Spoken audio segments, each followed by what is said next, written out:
Welcome back to Where Tigers Walk. Hope you're doing well this week. If you're a bit frustrated Hull City fan, you're in good company. Welcome. Cinnamon Toast Crunch on Twitter says, that was the worst performance I've seen in recent memory. We offered airfall all game and defence was shot to bits. Massive improvement needed. Yes, just how do you sort out this Hull City defence and just how big are the problems? Were Borough that good? Or were we that poor? Coming up then this week, just what happened against the Borough on Friday night and what do we need to put right for this midweek game coming up? Plus, we're also talking about injury time this week. What's the best injury time goal you've ever seen the Tigers score? The World Cup draw was made. Which Hull City player do we expect to be hearing lots more of in the summer? And we're up to letter I, of course, in our A to Z of the Tigers. Join us for that at the end. And before we get going this week, we've got our panel back with us, Ben, Elliot and Matty, and we're delighted to have all three of them are up and coming Hull City journalists. We're also delighted to have made a fantastic little community on here. Thank you to Mark Brady and Sarah Strodder and Tony and others have commented on videos, and thank you for all your comments as well. If you haven't yet subscribed, we haven't. I hate people that ask for subscriptions, but please, we're trying to get to 450 this week. It'd be absolutely amazing if you can help us do that as well. We are live, of course, this week as well because the midweek game is upon us. Ben, when did you leave after the 4th or the 75th? When did you head for the exits? It was just before half time. I think that the 4th going in was just the final nail in the coffin. It was absolutely lashing it down. It was that horrible sideways rain, and I was just thinking to myself, is it worth, like, we could miraculously come back, but it's very unlikely. And yeah, went home, got nice and warm, saw that Gelhardt had scored again. He's kept his run of scoring form going, and yeah, it's just one of them results, isn't it? It was a shame to have to leave. I think it's the first time I have left early, but yeah, I mean, the fans on social media have sort of gone all over the place about it, but I think it's not the end of the world, is it? Okay, Matty, there has been a big fallout from this. Some have gone quite strong in on some players. What have you made of the fallout from it? Too harsh from some? No, I think justified. I think some of it is justified. I think we a lot of it. This has probably been coming for a few weeks. I think, to be honest, I think we've probably been on the end, and we're particularly lucky against Stoke in that first half, and we've had a couple of really poor first half performances. So I don't think it's unjustified. I couldn't really put a finger on one person that I thought was out that had a decent game on Friday, and we were poor. We were very poor defensively, but we do have to give Borough some credit because I do think they were generally the best team I've seen this season. They worked us out. They worked us out how to press, our high press. They worked out how to play around us. They played a bit more direct.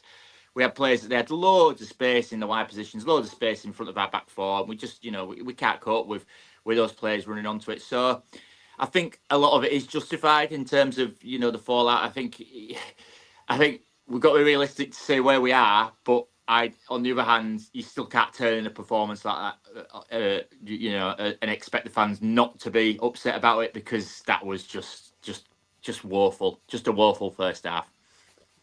We've got some tweets from the game there showing. Matty says, most disappointing thing about tonight isn't just the scoreline, it's Sergei and the players. We're overachieving so much, Elliot, but in the same breath, we're tactically inept. Some players in the squad get shown up against good sides. Sergei didn't even change the approach. And that's what I want to come to you and ask. In terms of this ineptitude, in terms of setting up the team to start with and then game management, are we seeing a bit of a weakness in your manager? To be fair, I think I agree and I disagree with that comment because I agree with it in terms of defensively we've struggled all season, and I think a lot of that does come down to, I would say, the system, because a lot of our defenders, I think, are championship proven, and there's a good amount of these players like Coyle, Egan, Drame, Jow, not really Jow to be fair, but he's championship level, and obviously Semi Ajay got loads of championship experience. Hughes was with us last season as well, and so the point I was going to make was at the end, the second half of last season, the Sellers, we had the 4th best defence apart from the 3 teams that went up. So I sort of think, personnel wise, I do think we have the players to do it, but I think just system wise, with us being so much more attacking and attacking minded, because I think that first goal, Kyle had sort of gone forward, and then I think they did got the ball up quite quick, and then you've got Amir trying to cover for Kyle, who was still trying to get back, and then that's left us a bit open, really. But I think it's a mixture of maybe that, and also we have made some individual errors and just not dealing with the ball in and around the box. So I think it's sort of a mixture of that, but I do think defensively we've got to find something that works. But where I would disagree with that is at Stoke last weekend, he made the change of bringing Balumi and Joseph on, and that changed the game in our favour. Balumi got the 2 assists. I would say against Preston, when we were 2-0 down, he made the changes at half time, brought Miller, Slater, and who else did he bring on? He made 3 changes, and it changed the game. Again, we got into 2-2. I think it might have been Gellert he brought on in that. Not 100%. Okay. But let's have a look at some more takes then. Yeah.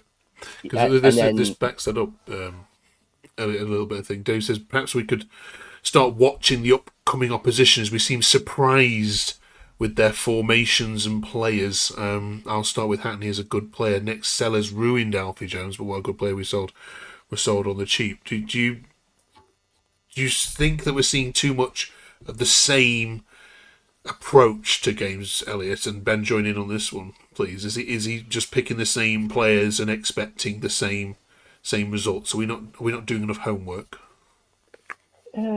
I think that might be the case a little bit. Like we've seen we're getting success and results, so we're trying to replicate that, and obviously attacking wise, we're trying to have the same output. But I think maybe equally defensive, we've maybe been trying to think, defensively we're going to work it out, we're going to get better over time, but it doesn't seem to be the case at the moment. Okay, Ben. Yeah, I think I agree. I think it comes to a point where you've got the players that are in there week in, week out. You've got to think, not putting blame on Pandor at all, but he's one of them where it's almost like the attitude that he's undroppable among a lot of City fans. And I know he's not really got the competition that, like last season where he had Rushworth behind him, pushing him on to be even better than he can be. He's got someone like Phillips who we've not really seen much of. We've seen him once, and it's almost like some of the players have not got that behind them to find the form that they need to obviously improve that defensive ability, because it's quite clear and everyone says it. That's the main thing that has to change. If City are actually realistic about going up or getting to the playoffs, that is something that has to change, because 34 goals conceded, the second most in the entire division, just behind Sheffield Wednesday on 36, is shambolic, to put it lightly. -3 goal difference in 9th place. We're scoring the goals, but at some point the defensive shape, the players that start has to change, because it's not something that you can carry on and end up in the position we are at the end of the year, because it will soon catch up to us. And I think, like the lads have said, we've had one of those results coming a long way off, and we've rode our luck for a lot of the games where we've missed out on a drubbing. But yeah, it came around and it bit us in the bum on Friday. Cheers, both of you. Matty, how do you sort it out then for the, obviously you've got Wrexham and Millwall this week coming up? What would you be looking for when you sit in your seat against Wrexham Wednesday night? I think, and just going back to that as well, I think we are in a really difficult situation, because we have got that many injuries and we haven't got that much personnel to kind of rotate between. So it's difficult to bring in a fresh pair of legs as such to say, like, to freshen it up or just to add a bit of impetus to it. But I do think we do need to consider what the opposition, like Middlesbrough, obviously flying high in the league. We have to change shape or formation, or just counter what they're obviously strong in the wider positions. So why are we not going potentially with a wing back six, a system? So I think I think obviously we want to see an improved performance, and I think we have said this on the show previously. Is stringing the both halves together. We seem to have one really good half and another half where it's poor. So it's just I think it's that consistency that we want without it being too boring. But we want to have a full performance out of the game and not go behind as such. So I don't know. It's good. I quite like the system that we play. I think it's we are getting the most out of it.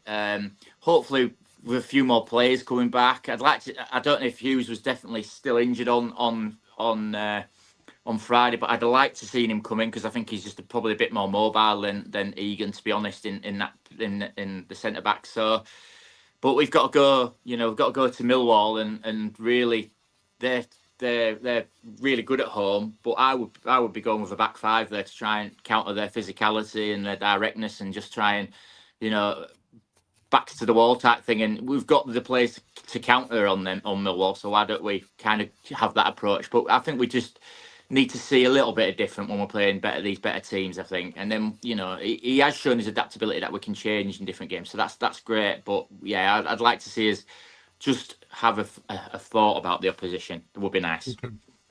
Okay. Was that the earliest you'd left for a while, Matty, just out of interest? Yeah, absolutely. I'm not going to lie about it, and people say on social media you should stay till the end, whatever your team. But do you know what? I bust my... I have to be careful not to swear here. Bust my arse all week to work to come, travel 2 hours to get to the game, for it to be delayed. I would have thought we'd have gone for it because they weren't even at the ground by the time before it, and to turn a performance like that, I'm sorry, but I could be doing. No, I can't be doing other things like that. But you know what I mean. I was just frustrated with most of the fans. So do you know what? I've worked hard this week. I want to go home. I can go and have a couple of pints in the pub and not have to actually worry about it. So yeah. All right. We'll probably get some pelters, won't we? But you know what? Every person's got each their own. They've got the right to do it. So it was on telly, wasn't it? You could have gone and sat in a nice warm pub and exactly. done what we were doing, watch it on Sky Go. Right. We've been doing the A to Z of Hull City the last couple of weeks. We're up to a very tricky letter this week, the letter I. The best player to play for Hull City that begins with the letter I. So get your thinking caps on for that. And if you're watching live, please get in the comments, please, because I think they're going to need your help maybe this week. It's also I for injury time, of course. So we've got us thinking, because there's been so many last-minute winners in injury time this season, more than ever at this stage of any championship season before, which must say a lot about in terms of how much football there is at this stage of the season. Elliot, can you remember your favourite ever Hull City injury time winner? Or it could have been an equaliser. Sorry, it doesn't have to be a winner. There's a few. I think the Jacob Greaves one at Huddersfield stands out, just being in that. And they did score just a couple of minutes before to equalise, and then for us to come back up the other end and score. Gellart the other week at Stoke, and then I suppose with equaliser where I was too fan for the 4-4 against Sunderland a couple of years ago now, to rescue a point in which was a very good game as well. Okay, you've not left these two any there, right, Ben? I think, to be honest, we've had quite a few from this season, but the one that sticks out to me, obviously, I think it was our goal of the season last year, was Charlie Hughes against Wednesday. It was just a fantastic ball in, and then the header was unbelievable. Watching it back on the replays after the game was just, and like the limbs in the away end was something that I'll remember. I think obviously Greaves against Huddersfield was a massive one, but for me, I think Wednesday last season was fantastic. Yeah, Matty? Yeah, I've got a couple. One that really sticks in my mind is when we equalised literally last game of the season against Nottingham Forest, when they'd already secured their playoff place, and we had nothing riding on the game. And I think it was Coyle that scored, or Coyle curled it in. They literally scored, and they were all giving it large to us. And then literally from the kickoff, we equalised in the last minute, which was great. So. But I suppose further afield, the one that I actually saw live was when we played Sheffield United back in 2010, I think. Sheffield United attacking corner last minute. Duke caught the ball, rolled it out to Cameron Stewart. Cameron Stewart run the whole end of the field. Keeper saved it, rolled out to Jimmy Bullard. Jimmy Bullard tapped it in for a last minute winner, 6 yards out. I can remember that was a memorable day. Again, nothing really riding on it, but it was unbelievable goal at the time. So yeah, that would Brilliant. rank up there highly for me.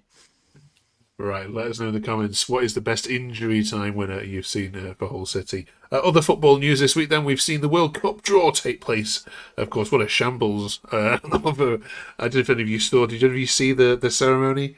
My goodness, we're in for an interesting time with soccer ball over there. But it's got us thinking, which of the current Hull City squad do you expect to be hearing a little bit about in the summer? Any of you? Open question. Well, who deserves to be? I suppose the obvious one would be Miller, with it obviously being hosted in Canada. So I suppose, as from a Hull City perspective, we'll be looking forward to seeing if he's fit, if he's actually fit and not injured. But I suppose from us, we would be looking forward to seeing him and kind of him being put on the world stage to showcase his abilities, I suppose. But I'll leave it up to the other lads. But I think we have a few players, don't we, that are potentially going out there. So yeah, I'll leave it up to them, whoever they might know. I think, to be honest, if McBurney gets the call, obviously I know it's Scotland. You never root for Scotland to do well in those sort of competitions, but a little part of me will want him to be playing well. Obviously, they play against Brazil, and that's going to be massive. Seeing a Hull City player against someone like Neymar or Vinicius Jr. So, yeah, Miller or McBurney, and there are a couple more, I think. Yeah, okay. I'd say Miller mainly. I think the other ones, I think maybe Amir could, or maybe Panda, but I don't know if Panda would start. But I think it sort of depends if Ireland or Bosnia qualify, then maybe we'd see like Egan or Amir there. But I'd maybe say Miller mainly would be the most likely to play, and maybe sort of from a former player interest, Alfie Jones being at Canada now as well. Okay. Well, Balumi as well. Potentially Algeria have qualified, aren't they? So is there a possibility? Possibility for Balumi to be? I presume he is in the squad anyway, but I don't know. They might have other players, but it'd be good to again showcase him, I suppose, as well. Quick one-word answers. Ben, will England win it? Yes. Matty? No, I don't think so. Okay. I don't think Elliot? so. No. Okay. But we'll win the playoffs. But we'll win the playoffs. Is that what we're having? Are we having a balance off? We normally have that, don't we? The balance off. Yeah, we'll take the playoffs instead, though. We'll take that. Next week on the channel, we'll be chatting all about that Millwall game. They're going to get fined this week for the big scrap that happened at the end. And of course, you're just going to get fined for the scrap that happened with Stoke. So you and Stoke are just annoying each other at the moment. You're in each other's comments. You're just in each other's heads. Don't know what's going on with that rivalry, but just let it go. Come on. Yes, so behave yourselves this weekend at Millwall. It's could be like a tempestuous one. Finally, this week then, the A to Z of Hull City rolls to the letter I. Let's hear what you've got for this. Anything. Stephen Ireland ever play for you? I had Jackson Irvine. I think that was the there were a few others, but Jackson Irvine possibly. It wasn't. He was all right, weren't he? He weren't like brilliant, but I suppose he did have a really good song. So, and I won't sing it to you now, but I'm Please sure. Don't, yeah. No, I won't. But I won't spoil it. It's already raining. I don't want it to rain again. So, but yeah, Jackson Irvine, I suppose, would be a shout. He's in there. I don't know anybody else. There are a couple It feels of with the other heroes we've already put in this book already. It feels a little bit of a disrespect. Absolutely. Elliot, anything else from you? I've had a look at sort of players who began with I, and to be fair, there's like Irvine, Matt Ingram, I suppose. He was part of our title-winning squad, but I think we're clutching at straws a little bit with anyone else. The only other player on there that I would recognise is Tom Ince, but I think he's a bit of a City villain, really. He worked great. He worked great. Yeah. Okay, Ben, nothing. Not that I can think of. If we're allowed a moment, I'd say Ipswich in that 23-24 season, but player-wise, Irvine and that's it really. Ipswich at home is a good shout, but it's not a player, is it? Right, okay. Next week we're up to letter J. Is Joffrey going in? I will join these lads next week. I tell you what, if he gets you in the playoffs, he definitely deserves a shout, doesn't he? Yeah, brilliant. Right, thank you so much then for joining us this week. Massively appreciate all your support. If you haven't yet subbed to the channel, please do so. 20 minutes of Hull City chat. You can squeeze it into your life, I'm sure. You can also, if you're not ready to watch it, just put on watch later. And have us blasting through your ears as well. If you've got any ideas of any other player for play for Hull that's begins the letter I that's been better than what's been suggested, we need to hear from you. Get it written down and we'll read your name out next week. Thank you very much. This has been Where Tigers Walk. Enjoy the game against Wrexham. They're on an undefeated streak at the moment. Let's be a fascinating game, that one. We'll see you after the trip to the Den. Have a good week, everyone.